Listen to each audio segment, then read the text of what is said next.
wabarakatuh. Perkenalkan, saya Sintili dari kelas C Pendidikan Bahasa Inggris. Di sini saya akan menjelaskan tentang Education Administration atau pengelolaan pendidikan. Let's go. Oke, materi yang pertama yaitu konsep dasar pengelolaan dan pengelolaan pendidikan. Nah, pengelolaan itu sendiri adalah proses mengatur dan mengarahkan sumber daya untuk mencapai tujuan secara efektif dan efisien. Dan pengelolaan pendidikan itu juga adalah mengatur seluruh kegiatan pendidikan seperti peserta didik, guru, kurikulum, dan sarana agar tujuan pendidikan itu tercapai.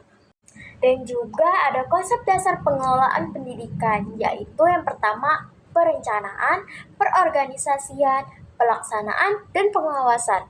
Nah, yang pertama yaitu perencanaan.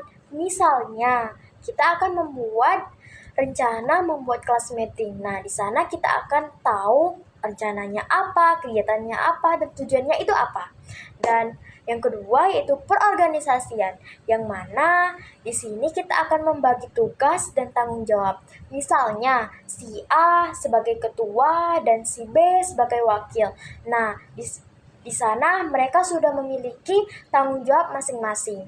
Dan yang ketiga yaitu pengawasan, yaitu memantau dan mengevaluasi kegiatan pendidikan. Nah, misalnya di sini apa saja yang kurang dari kegiatan itu dan apa saja yang harus diperbaiki dan sebagainya. Selain dari konsep dasar pengelolaan pendidikan, kita harus tahu juga yang namanya sejarah pengelolaan pendidikan.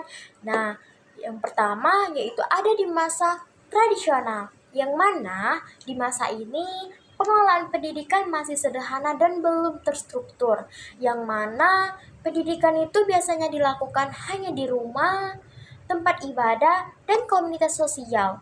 Dan guru itu memiliki peran utama dalam mengatur seluruh kegiatan pendidikan, dan belum ada yang namanya administrasi pendidikan dan manajemen pendidikan itu. Dan yang kedua yaitu di masa klasik.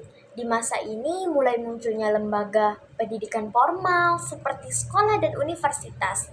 Nah, sistemnya itu sudah mulai teratur, ada pembagian tugas antara guru, pemimpin sekolah, dan staf lainnya. Dan kurikulum mulai disusun secara lebih sistematis. Yang ketiga yaitu masa modern.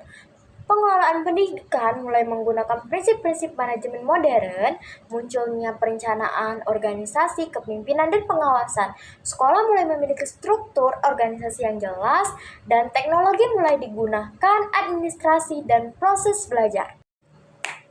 Dan yang terakhir yaitu di masa kontemporer. Nah, pada masa ini pengelolaan pendidikan semakin berkembang dan menyesuaikan perkembangan zaman. Yang pertama yaitu penggunaan teknologi di dalam pendidikan. Misalnya yaitu proyektor yang sering kita gunakan, yang biasanya kita harus menulis dulu di papan tulis materi akan dijelaskan. Nah, sekarang tidak perlu lagi hanya menggunakan proyektor. Dan yang kedua yaitu penerapan manajemen berbasis sekolah. Nah, sekarang tuh sekolah itu berbasis manajemen karena sudah teratur dan terarah. Dan yang ketiga yaitu fokus pada peningkatan mutu pendidikan dan kualitas sumber daya. Nah, fokus perkembangan pendidikan di masa ini yaitu fokus pada kualitas sumber daya manusia. Misalnya, pengetahuan mereka itu ditingkatkan lagi. Dan selanjutnya yaitu materi yang ketiga, yaitu proses dan substansi pengelolaan pendidikan atau satuan pendidikan. Nah, pengelolaan pendidikan atau satuan pendidikan adalah proses mengatur dan mengelola semua kegiatan di sekolah agar tujuan pendidikan dapat tercapai secara efektif dan efisien. Dan ada juga yang namanya proses pengelolaan pendidikan. Seperti biasa, yaitu adanya namanya perencanaan, perorganisasian, pelaksanaan, dan pengawasan. Nah, perencanaan di sini menyusun tujuan dan program sekolah. Nah, sekolah itu akan merencanakan program di sekolahnya itu misalkan untuk membuat siswanya itu lebih tertib atau program apa itu. Nah, terus yang kedua yaitu pelaksanaan, yaitu menjalankan kegiatan pendidikan seperti proses belajar mengajar. Nah, misalkan tadi kan kita menyusun program agar menertibkan siswa. Nah, dari program tersebut kita akan menjalankan misalnya menertibkan siswanya, misalnya di hari Senin kita harus masuk di pukul 7, nggak boleh telat. Seperti itu. Dan yang ketiga yaitu ada pengawasan. Nah, di sini kita akan memantau dan mengevaluasi apakah rencana dan tujuan kita tadi terlaksana atau tidaknya. Baik, yaitu yang kedua, substansi pengelolaan pendidikan, yaitu kurikulum sebagai pengelolaan program pembelajaran. Peserta didik, yaitu pengelolaan siswa dan kegiatan mereka. Tenaga pendidik, pengelolaan guru dan staf sekolah, sarana dan prasarana, pengelolaan fasilitas sekolah, keuangan, pengelolaan dana pendidikan, dan hubungan masyarakat, yaitu kerjasama sekolah dengan orang tua dan masyarakat. Baik, materi yang keempat yaitu standar pengelolaan pendidikan, yang mana standar pengelolaan pendidikan adalah ketentuan yang diatur perencanaan, pelaksanaan, dan pengawasan kegiatan pendidikan di sekolah agar berjalan efektif dan mencapai tujuan pendidikan. Ada juga yang namanya komponen standar pengelolaan pendidikan. Yang pertama itu perencanaan program, yaitu penyusunan visi, misi, tujuan, dan program kerja sekolah. Dan yang kedua yaitu pelaksanaan program, pelaksanaan kegiatan pendidikan yang sesuai rencana. Dan yang ketiga, pengawasan dan evaluasi, yaitu memantau dan menilai terhadap pelaksanaan program sekolah. Dan yang keempat, kepemimpinan sekolah, yaitu peran kepala sekolah dalam mengelola dan memimpin sekolah. Dan yang kelima, yaitu sistem informasi manajemen, yaitu pengelolaan data dan informasi pendidikan secara teratur. Baik, materi selanjutnya yaitu pengelolaan kurikulum dan pembelajaran. Pengelolaan kurikulum dan pembelajaran adalah proses merencanakan, melaksanakan, dan mengevaluasi kegiatan belajar mengajar agar tujuan pendidikan dapat tercapai.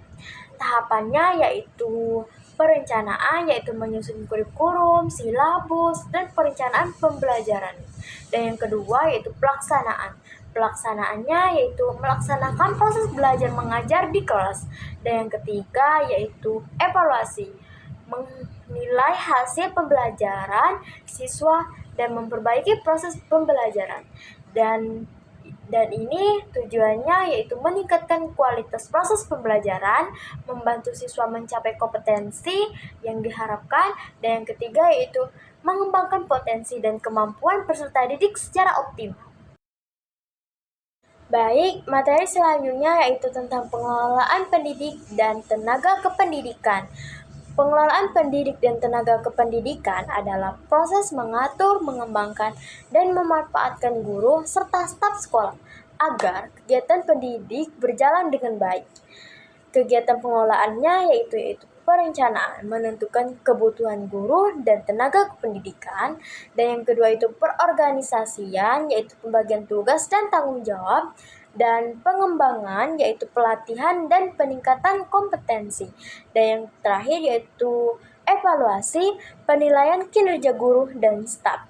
Tujuannya yaitu meningkatkan kualitas tenaga pendidik dan kependidikan, mendukung kelancaran proses belajar mengajar, dan yang ketiga itu meningkatkan mutu pendidikan di sekolah. Dan ada juga yang namanya pengelolaan peserta didik. Pengelolaan peserta didik adalah proses mengatur dan membina siswa sejak masuk sekolah sampai lulus, agar perkembangan mereka berjalan dengan baik. Kegiatan pengelolaannya yaitu penerimaan peserta didik baru, pembinaan dan pembimbingan siswa, pengelolaan kegiatan ekstrakurikuler, dan yang terakhir yaitu evaluasi perkembangan dan prestasi siswa. Tujuannya yaitu mengembangkan potensi dan bakat siswa, membentuk karakter dan disiplin siswa, mendukung keberhasilan proses pembelajaran. Oke, selanjutnya tentang pengelolaan sarana dan prasarana. Nah, pengelolaan sarana dan prasarana pendidikan adalah proses merencanakan, menyediakan, menggunakan, dan memelihara berbagai fasilitas pendidikan agar dapat mendukung kegiatan belajar mengajar secara efektif dan efisien. Sarana dan prasarana meliputi ruangan kelas, perpustakaan, laboratorium, buku, alat pembelajaran, serta fasilitas pendukung lainnya di sekolah. Kegiatan pengelolaan yang pertama itu ada perencanaan, yaitu menentukan kebutuhan sarana dan prasarana sesuai dengan kegiatan pendidikan. Yang kedua itu pengadaan, menyediakan fasilitas yang dibutuhkan sekolah. Dan yang ketiga itu pemanfaatan dan pemeliharaan, yaitu menggunakan serta merawat fasilitas agar tetap dalam kondisi baik. Dan yang terakhir yaitu pengawasan dan evaluasi, yaitu memantau penggunaan sarana dan prasarana agar digunakan secara efektif atau dengan baik. Baiklah, ya selanjutnya yaitu tentang pengelolaan keuangan pendidikan atau satuan pendidikan. Pengelolaan keuangan pendidikan adalah proses mengatur perencanaan, penggunaan, dan pertanggungjawaban dana agar digunakan secara efektif, efisien, dan transparan untuk mendukung kegiatan pendidikan. Kegiatan pengelolaannya yaitu perencanaan anggaran, yaitu menyusun rencana penggunaan dana sekolah, pelaksanaan keuangan, yaitu menggunakan dana untuk kegiatan pendidikan, dan yang ketiga yaitu pencatatan dan pelaporan, yaitu mencatat semua pemasukan dan pengeluaran dana, dan yang terakhir yaitu pengawasan dan evaluasi, yaitu memastikan penggunaan dana sesuai dengan aturan. Dan tujuannya yaitu mengelola dana pendidikan secara efektif dan transparan. Dan yang kedua itu mendukung kelancaran kegiatan pendidikan di sekolah, dan yang ketiga itu meningkatkan kualitas layanan pendidikan. Dan selanjutnya lagi yaitu pengelolaan hubungan sekolah dengan masyarakat. Pengelolaan hubungan sekolah dengan masyarakat adalah proses menjalin dan mengatur kerjasama antara sekolah dan masyarakat untuk mendukung kegiatan pendidikan. Tujuannya agar terciptanya komunikasi yang baik serta meningkatkan partisipasi masyarakat dalam membantu program sekolah. Hubungan ini dapat dilakukan melalui kegiatan seperti rapat orang tua, kerjasama dengan lembaga masyarakat, kegiatan sosial, dan menyampaikan informasi tentang program sekolah. Dengan hubungan yang baik, masyarakat dapat memberikan dukungan sehingga proses pendidikan di sekolah menjadi lebih efektif. Dan selanjutnya yaitu pengelolaan peningkatan mutu pendidikan. Pengelolaan peningkatan mutu pendidikan adalah proses merencanakan, melaksanakan, dan mengevaluasi berbagai program pendidikan untuk meningkatkan kualitas pembelajaran dan hasil pembelajaran siswa. Kegiatan pengelolaannya yaitu perencanaan program peningkatan mutu pendidikan di sekolah, pelaksanaan program untuk meningkatkan kualitas pembelajaran, pengawasan dan evaluasi terhadap proses dan hasil pendidikan, dan yang keempat dan yang terakhir yaitu perbaikan keberlanjutan berdasarkan hasil evaluasi. Dan tujuannya itu untuk meningkatkan kualitas proses belajar mengajar dan meningkatkan prestasi dan kompetensi peserta didik, dan yang terakhir yaitu mewujudkan pendidikan yang lebih efektif dan berkualitas. Baik, telah sampailah kita di materi yang ke-12 yaitu supervisi akademik dan supervisi manajerial. Supervisi akademik adalah kegiatan pembinaan kepada guru untuk meningkatkan kualitas proses pembelajaran di kelas, yang tujuannya untuk meningkatkan kemampuan guru dalam mengajar, memperbaiki proses pembelajaran, dan meningkatkan hasil pembelajaran siswa. Dan yang kedua yaitu supervisi manajerial, yaitu kegiatan pengawasan terhadap pengelolaan sekolah seperti administrasi, program sekolah, dan kinerja staf, yang bertujuan untuk meningkatkan efektivitas pengelolaan sekolah, memastikan program sekolah berjalan dengan baik, dan meningkatkan mutu pendidikan di sekolah. Baik, Wah, sampailah kita kepada materi yang terakhir, yaitu tentang kepemimpinan pendidikan dan pengambilan keputusan.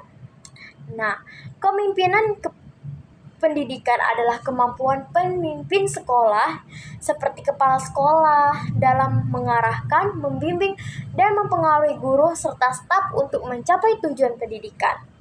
Pengambilan keputusan juga adalah proses menentukan pilihan terbaik untuk menyelesaikan masalah atau menentukan kebijakan dalam kegiatan pendidikan.